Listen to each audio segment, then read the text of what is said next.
All right, well, good morning and welcome to another fun day of General Physics 1. Yeah, that's the course you guys are in.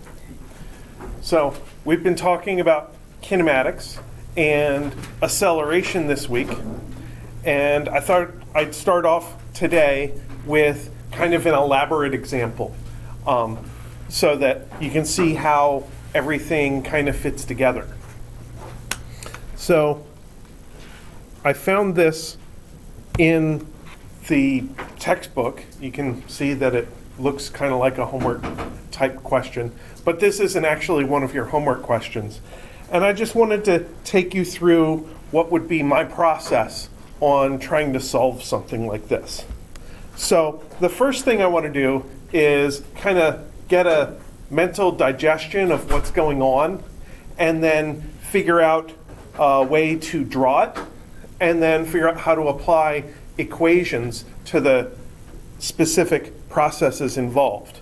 So we have a car driving 30 meters per second, enters a tunnel, and observes a slow-moving van that's only going 5 meters per second. So that makes me want to set out a coordinate system or a number line. So I'll draw a horizontal line here. And then I'm going to put the car back here with some V initial equals 30. And then I'll put the van or truck up here with V equals 5. And note that since the van is going with constant velocity, I don't need to say V initial for that one. It's just the velocity. And then this point here is X initial is equal to 155. And back here, this is going to be X initial equals 0. So this car applies the brakes right away, but has an acceleration of minus 2 meters per second squared. So that's going to go here as A equals minus 2 meters per second squared. This is meters per second. This is meters per second. And this is meters. And the question is, can this car slow down in time to not hit the van? So what does it mean for the car to hit the van in terms of physics variables? It means that at some point their x values are going to be equal. So that's ultimately what I'm going to be checking. I'm going to see if I can figure out a way to describe mathematically their x values, and then set them equal to each other, and see if it produces a valid equation. So what I know about the van it's easier. It's constant velocity. So that means that delta x of the van is going to equal the velocity of the van times delta t. That's my basic relationship between velocity and position, or between velocity and displacement. Now, that delta x is only the distance the van goes between where it starts and some possible final collision point where we don't know where it is. So I kind of need to be specific about the initial and final x values. So I'm going to split this into x of the van minus x van initial is equal to v van times, and I'm going to change the delta t to t because delta t is just t minus t initial, and t initial I can take to be 0, so delta t and t are the same thing. Delta t equals t. There's only one process going on, the process of catching up. So I don't need to worry about multiple moments in time. I just have this beginning moment, the setup, and the ending moment, the possible collision. So this is going to turn into x of the van is equal to x van initial plus v van t. And that's a very common way of describing a constant velocity motion.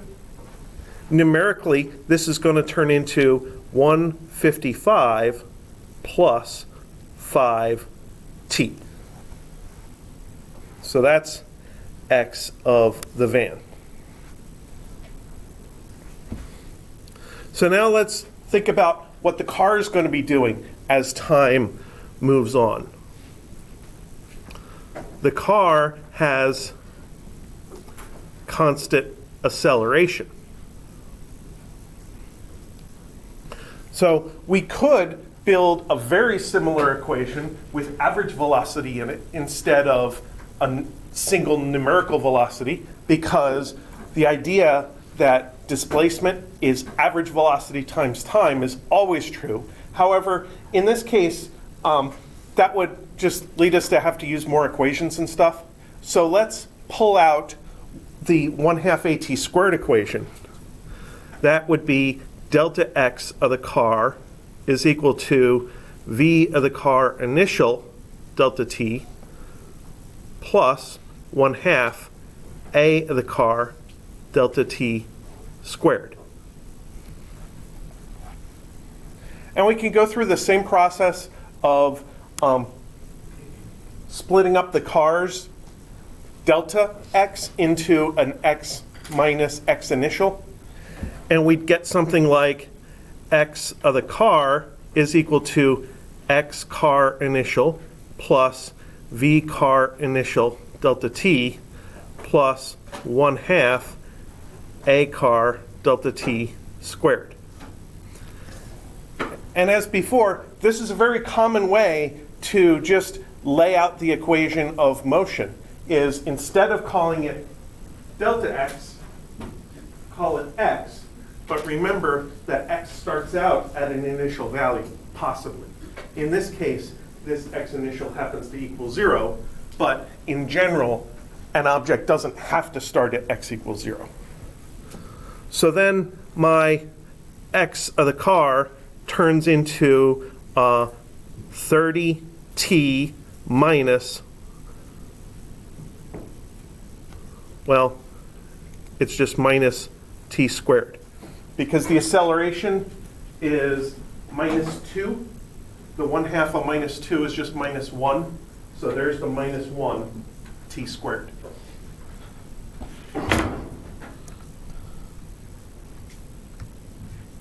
So I have taken both of these described motions, the car starting out fast but slowing down, and the van going at constant velocity, and the van having a head start, and turn them into math.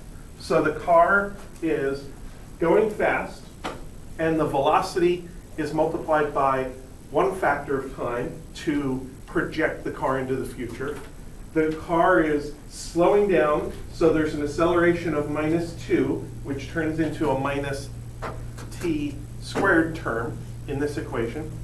The van has its head start, and it's going slow. And ultimately, our question is it valid to have x car equal x van? So we just set these two things equal to each other. 30t minus t squared equals 155 plus 5t. Now before, on Monday, I showed you that in many cases of acceleration, you do not have to solve a quadratic equation because you can just use other equations instead. It doesn't work as well in this case because we're dealing with two different objects, and the things that are defined about the motion are a little weird. So this is the equation that we're trying to solve, and if it produces a solution, it'll give us the time of collision, or the multiple times of collision. So to solve this, we're going to move everything over to the right-hand side, and this is going to be t squared minus 25t plus 155. So the negative t squared adds over to this side. The 30t subtracts over to this side. And 5 minus 30 is negative 25. And the 155 is still sitting there. So that's our quadratic equation. And we can certainly use the quadratic formula to solve it, or we can solve it by some other method. For instance, there is this wonderful website called Wolfram Alpha, which is like an online calculator. And if I type in the equation, 0 is equal to t squared minus 25 times t plus 155, then it will churn through it. It'll show me a graph of the mathematical function, and it'll show me the points at which the solution is found.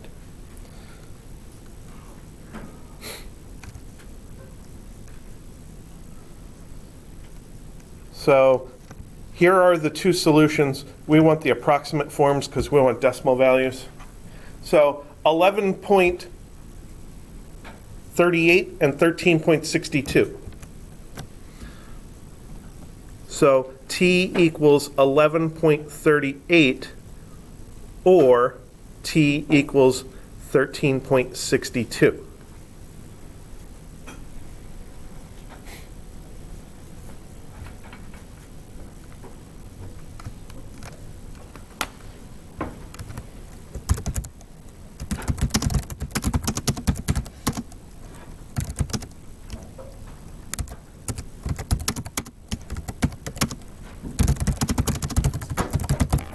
And our conclusion then here is that because there is a time when the car's x value and the van's x value turn out equal to each other, that means that there is a time when there's a collision. So what was the original question? How far into the tunnel does this collision occur?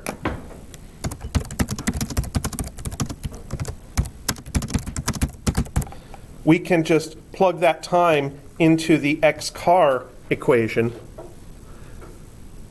X car is equal to 30 times 11.38 minus 11.38 squared.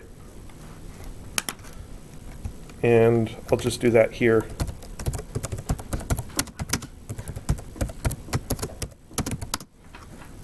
To 11.9. So the car is going to end up going that far before it hits the van. Question? So at this point, before the stuff in the blue, you already know there's a collision?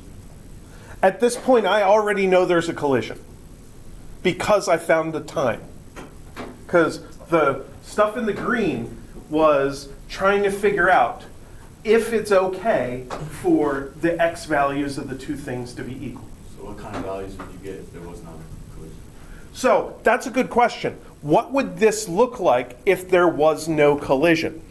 So can we finagle the numbers to maybe give the truck enough of a head start that the car won't catch up?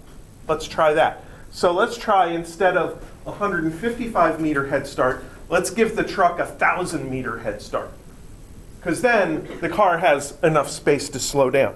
So let's go back to the point where we got a numerical solution and give the truck a 1,000 meter head start. Because that number was part of the equation, makes it very easy for me to tinker with the equation to try different conditions. So now it shows me different stuff. And Wolfram ends up showing me complex solutions with I in them. And as it turns out with quadratic equations, when there's no solution, there actually are solutions. They're just in a different branch of mathematics called complex analysis. And we don't have to deal with that because our timeline is real, not imaginary. It's real, not complex. There's only one clock. One of the weird things about complex numbers is every complex number has two parts, a part without an I and a part with an I. And since this is complex, there's no real solution. It doesn't happen. During an exam, we're never going to see, like, we're never going to have anything that comes out like that. If you were doing this during an exam, you would run the quadratic formula, and you'd find you had to take the square root of a negative number. And you'd be like, I can't take the square root of a negative number. Stop. This doesn't go anywhere. Yeah.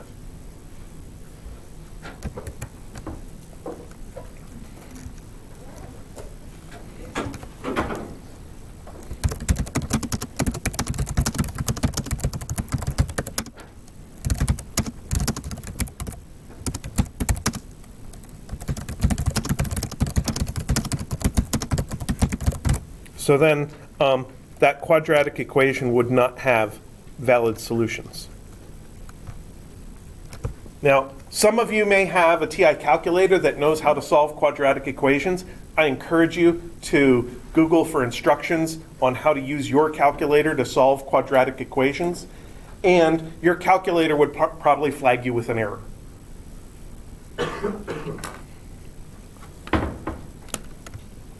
Now, another thing I wanted to note is that we had a few equations here. We had x car is equal to 30t minus t squared. We had x van is equal to 155 plus 5t.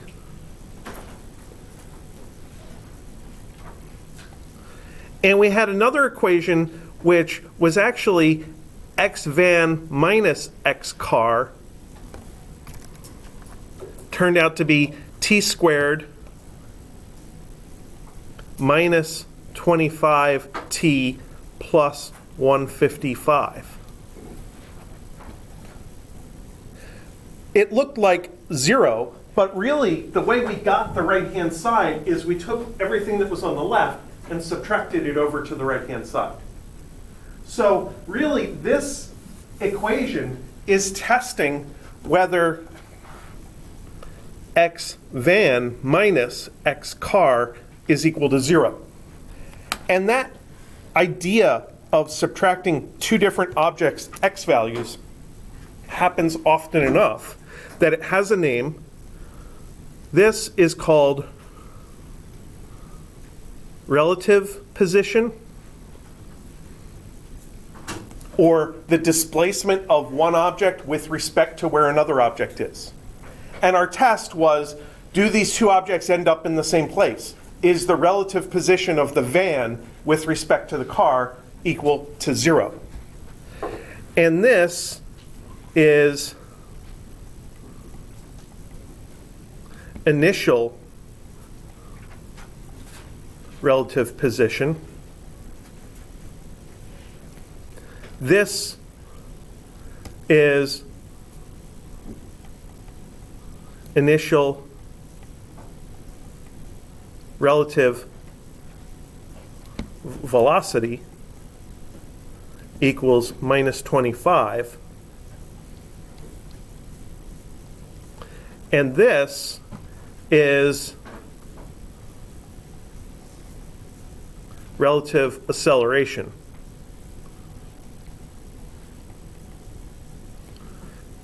Is 1/2 a,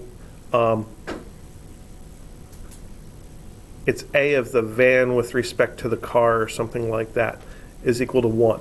So the acceleration of the van with respect to the car is 2 meters per second squared. Because the car is slowing down at 2 meters per second squared, so that means the van is effectively kind of speeding up at 2 meters per second squared relative to the car. So we have our kinematics equations for one object, but all of the basic quantities we define that have plain meters in them, that is positions in meters, velocities in meters per second, and acceleration in meters per second squared, have relative quantities that are the one object minus the other object. So you got 2 different t-values earlier? Yes, I You did wanted get 2 to different t-values. Solve for both, or does, like, you just pick Well, one? the first t-value is when the car hits the van. The second t-value is, well, what would happen if the car passed the van but kept slowing down? Remember, the van's going constant velocity, but the car keeps slowing down. So as the car keeps slowing down, then the van would catch up to the car. Okay, So it would be like a second collision, assuming the first one didn't happen. okay.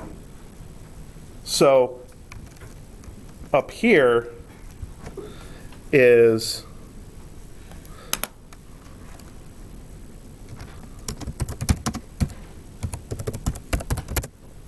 t equals 11.38. And our clock measuring the time to collision would just never get past that. That would be when the universe ends for that person.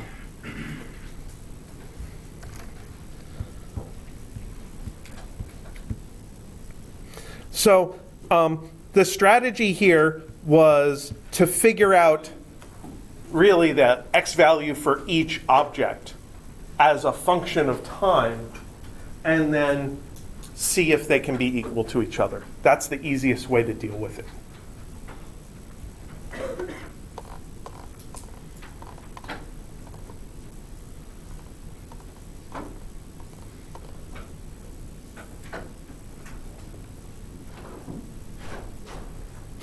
All right. Now, I do want to spend some time today introducing free fall. Because free fall is like our number one application of constant acceleration motion.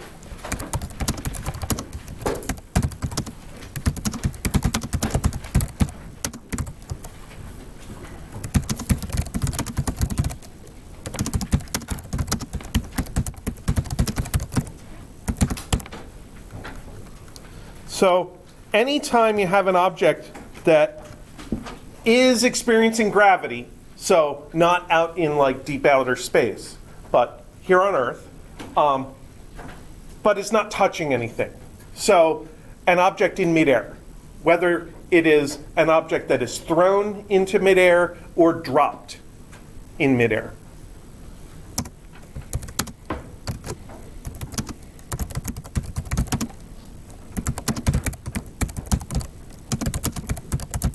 Now, one of the things about free fall that we have to do is we have to do something about air resistance.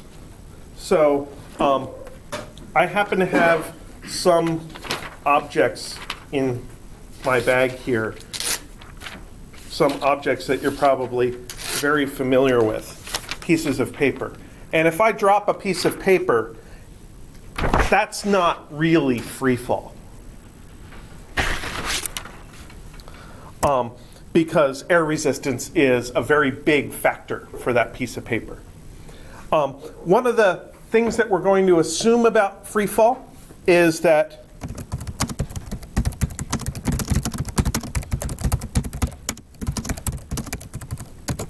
all objects will have the same acceleration.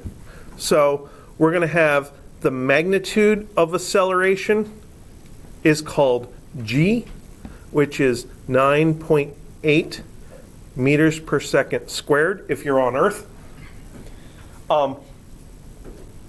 That's called the acceleration due to gravity, or the gravitational field strength. And it's approximately the same value everywhere on Earth. It fluctuates a little bit. If there's a large iron ore or uranium deposit underneath you, then maybe your G value at that point might be a little stronger because there's some heavy stuff right underground. If you're on a very high mountain, you're further from the center of the Earth, so the G value might be a little smaller. Shouldn't it be negative if it's gravity? Well, I put absolute value bars around my A. So I'm declaring that the magnitude of A is that number without a minus sign. And G itself is definitely the magnitude. G does not have a minus sign.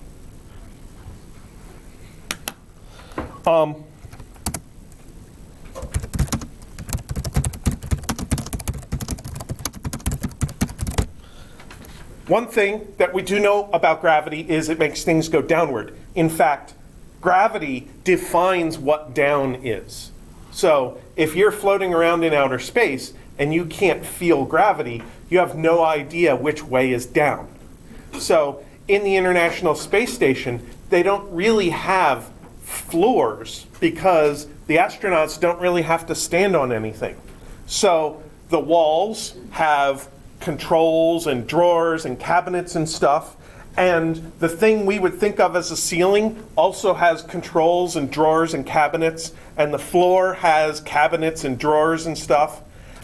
And basically all of the walls are equivalent to each other.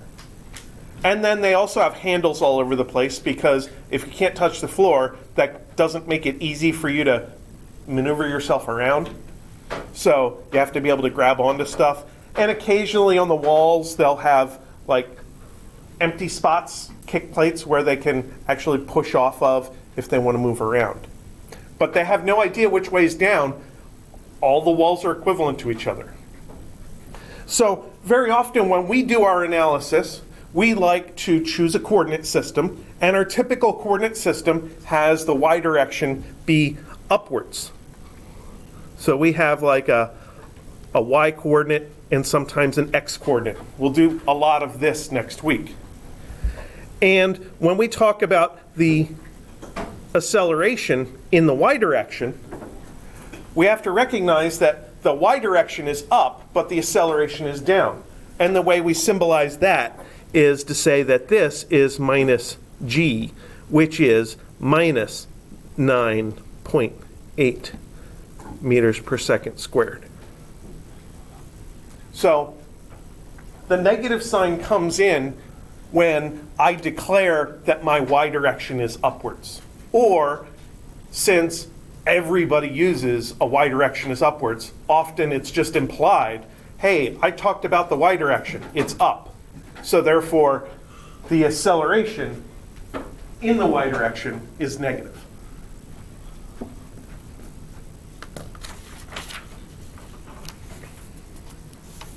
So I said that all objects in free fall have the same acceleration. So I have two objects.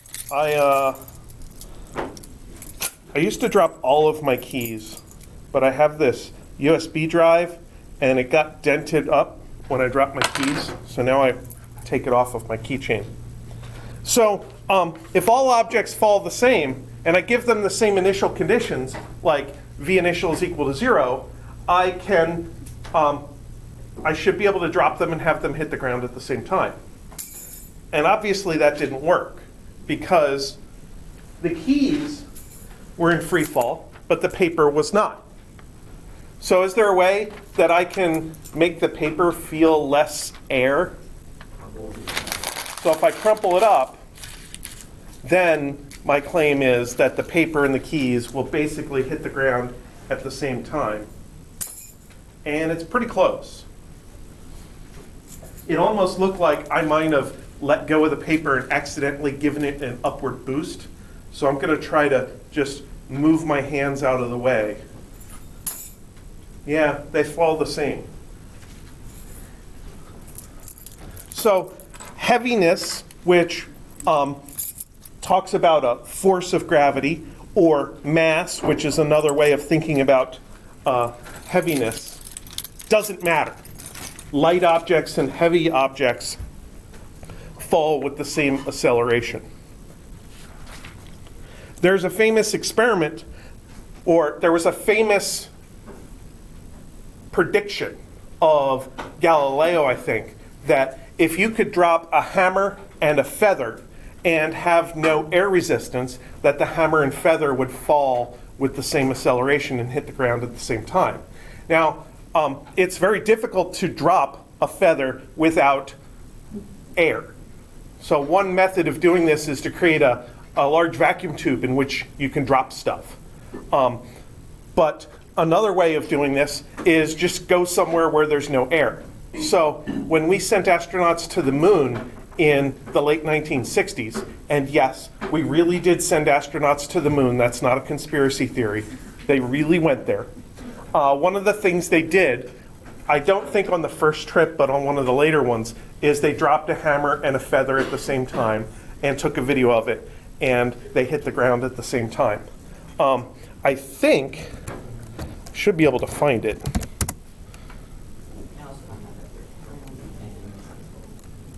Let's see here. Switch account to, oh well.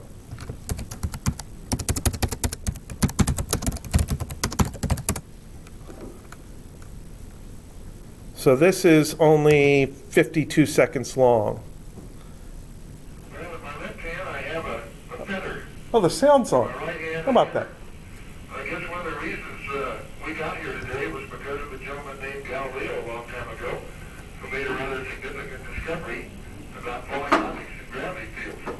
And we thought that where would be a better place to confirm his findings than on the moon. And so we thought we'd try it here for you.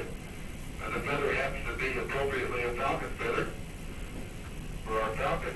And I'll drop the two of them here, and hopefully they'll hit the ground at the same time. How about that? Mr. Galileo was correct in his findings. That was his reaction. How about that? So you might have noticed that the video quality was kind of terrible. And our technology for making recordings in the 1960s was mostly film, like actual chemical film.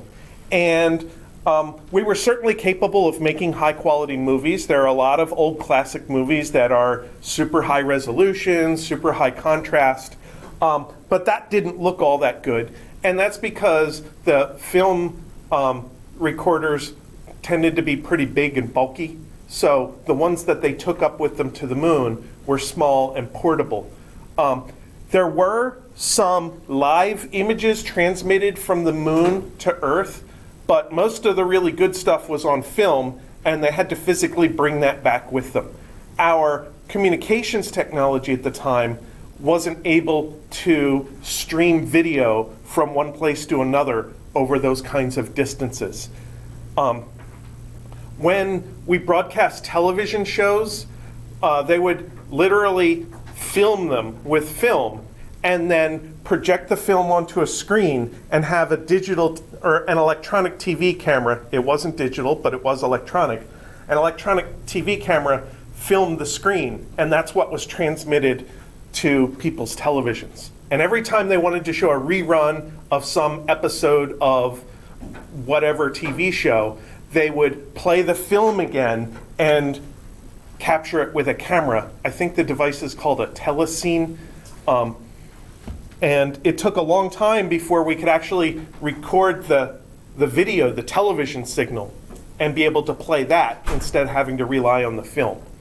And of course, now we do everything digitally. We just capture it digitally, record it digitally, edit it digitally, and then put it on YouTube for everybody to watch. So I thought that was just kind of interesting. Couple of notes about free fall.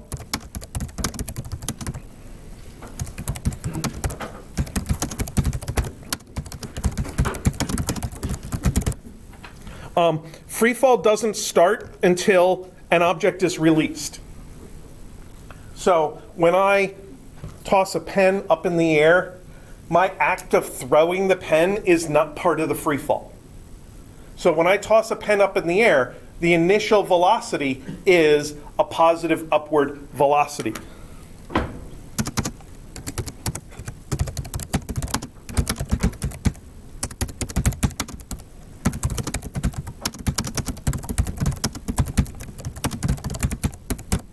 So even though the pen had a velocity before I threw it of 0, that's not the initial velocity from the perspective of free fall. That's the initial velocity of the throwing process, but it's not the initial velocity of the free fall. Has anybody seen this homework question with the frog hopper bug? I still think so. Yeah. So that is a two-stage process. This bug jumps, and the first process is the act of jumping, which has a well-defined acceleration, and it's huge. But the second stage of the process is free fall, and the final velocity of the first stage is the initial velocity of the second stage. The initial velocity of the free fall is upward, and then I think you're supposed to calculate how high it gets when it jumps.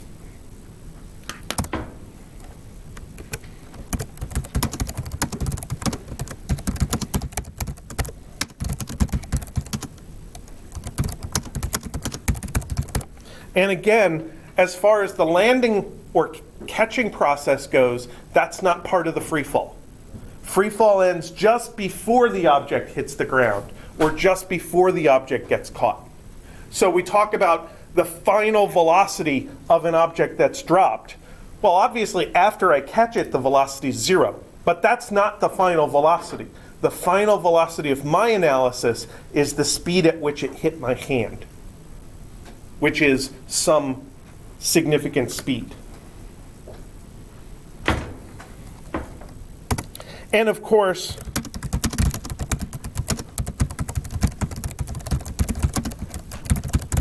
we use the regular constant acceleration equations to analyze free fall. So let's imagine an experiment where we drop the ball. The question here is,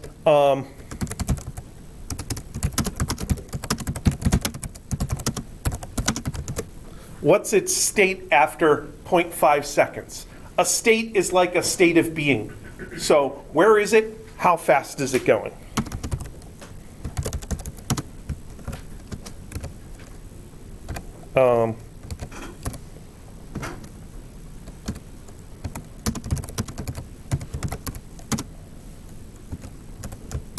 So we need the y value and the y velocity after 0.5 seconds. So we might start by thinking about the y value, and the displacement is v initial delta t plus 1/2 times the acceleration delta t squared. And I like putting the little subscript y's on the velocity and the acceleration just to remind me that everything is with respect to the y direction. So this equation is going to turn into delta y is equal to 0 minus 1/2 times 9.8 times t squared. And again, since it's a single stage process, I can just change delta t into plain t and not worry about it. So that means that this object is up here somewhere, and it falls and it hits the ground. And usually when I do my analysis, I like to make the lowest point in my diagram y is equal to 0 if possible. Sometimes maybe I'd like to have y equals 0 be the initial point, but there are a lot of times when I just want y final equals 0 at the bottom. And then up here, this would be y initial is equal to some positive value to get it started, to give it some space to fall. And I like to call that value h. So then delta y is y final minus y initial is minus h. And I can put that into my equation here, and it would say minus h is equal to minus 1/2 times g times t squared. And I haven't put a specific time in there yet because I wanted to make note of this. That's a very simple looking equation. It looks like maybe there's some extra minus signs in it that I don't need. So I can cancel out the minus signs and get h is not minus, just 1/2 gt squared. And that is a commonly used free fall equation for when you drop something from rest. It's kind of the basis for the lab analysis you're going to do next week. Yeah? Where did the first minus sign come from? Before the h? No, on the second line. The second line, because the acceleration is negative. So when I plug in a value for the acceleration, this is minus 9.8. And rather than put the minus sign in parentheses there, I pulled it out in front. And I turned the plus into a minus.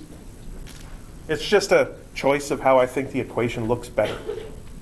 It means the same thing. Subtracting and adding and negative are the same thing. If you would have thrown the ball up, the acceleration would be positive.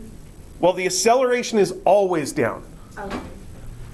The throwing is in the initial velocity. And if I would have thrown the ball up, then this term would not be 0. Okay. It'd be plus number times t, because there's t there.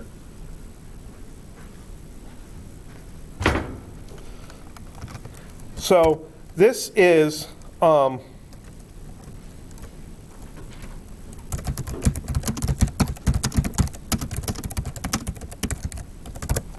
whoops. That's the relationship between time and drop height. And the word drop implies that you're dropping something from rest, that your hand is not really moving when you drop it, unless something more complicated is described. That equation happens often enough that I gathered it together. Is this your equation sheet? Yes. Here's the kinematics section with those 4 boxed equations that I like to use all the time. Other results at the bottom, the height is 1/2 gt squared. Happens enough that I just set that aside as a separate equation.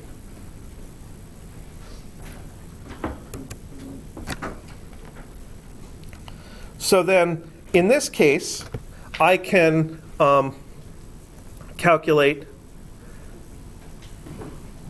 h is equal to 1/2 times 9.8 times 0.5 quantity squared and get a height of 1.225 meters.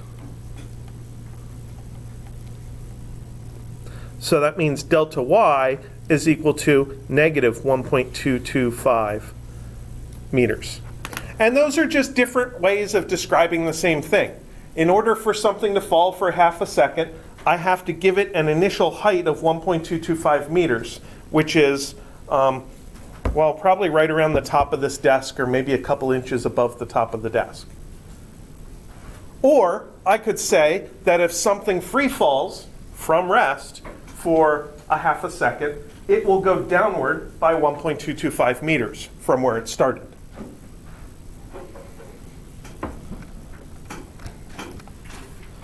The other thing we can definitely say is what happens to the velocity, because we know delta Vy is Ay delta t.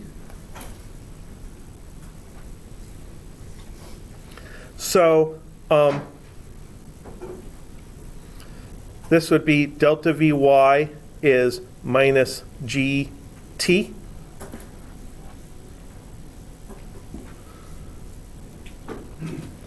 And the delta V, Vy initial is equal to 0.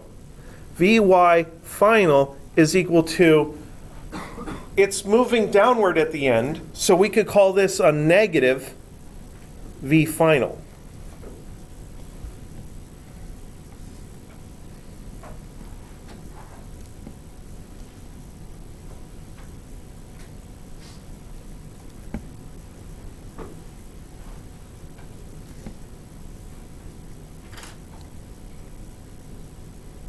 And here I'm introducing a notational code that our book is going to start using in, I think, chapter 3 or 4. And I'm going to start using it now. That if I have a velocity that I'm talking about being in the y direction, I will put a little y subscript down there underneath of the variable. And that means that a positive value is upward and a negative value is downward. And if I have a velocity where up is positive and down is negative, and I do not put the subscript in there, I'm talking about the magnitude of that velocity. When we have both x and y motion, we'll talk about it as being the speed, which is calculated from the x and y motion using a Pythagorean theorem. And we'll deal with that mostly next week. So this is kind of building upon that notation.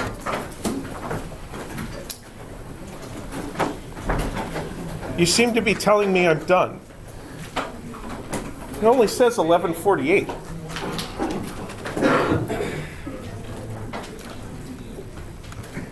All right. I guess on Friday we'll talk about what to do if you don't know the time. So then we'll figure out how to use the v-squared equation in this situation, and we'll do examples where the initial velocity is not 0. So remember, homework 1 for bonus points is due tomorrow night, and homework 1 for full credit is due Sunday night at midnight. You guys have a good day.